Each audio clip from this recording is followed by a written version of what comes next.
Geriausiams Lietuvos tenisininkams pradėjus 2011 metų startus darbai nesiliauja ir šalies teniso sąjungai.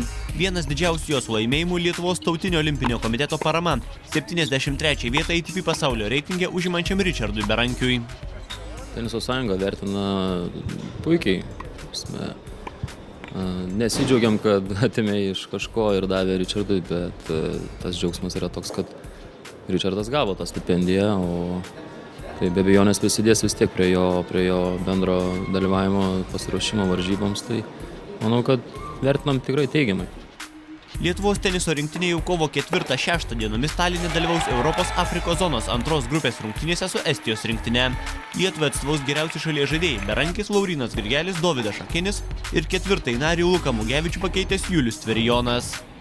Priežastis yra tokios, kad Julius, sakykime, yra antras po Luko Mugevičiaus jaunis, turintis geriausią rezultatą, stovintis arčiausiai Luko.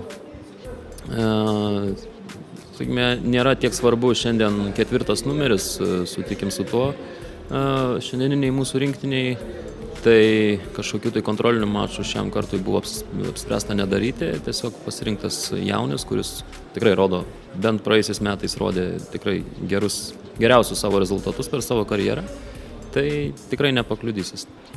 Džiugi žinia pasiekė ir moterų teniso gerbėjus. Po 2 metų pertraukos FED taurės varžybose dalyvaus ir mūsų šalies teniso rinktinė. Jie jau tikrai sutiko padėti pajėgiausią šalies žaidėją Lina Stančiūtė ir Amerikoje gyvenanti Aurelija Misevičiūtė. Likusios komandos narės bus Lietuvoje sportuojantis jaunimas. Sunku pasakyti, aišku, nugalėti ten, sakykime, žiūrint į reitingus, žiūrint į, sakykime, į popierių ir žiūrint pavardės priešininkų, tai yra galimybė ten, sakykime, įveikti tas varžovės, bet, žinot,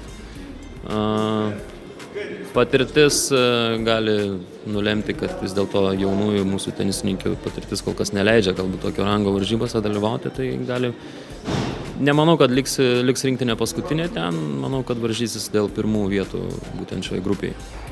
Moterų FED taurės varžybos turėtų vykti gegužės 2-8 dienomis Egipte, tačiau dėl šioje šalyje vykstančių neramumų varžybų vieta dar derinama.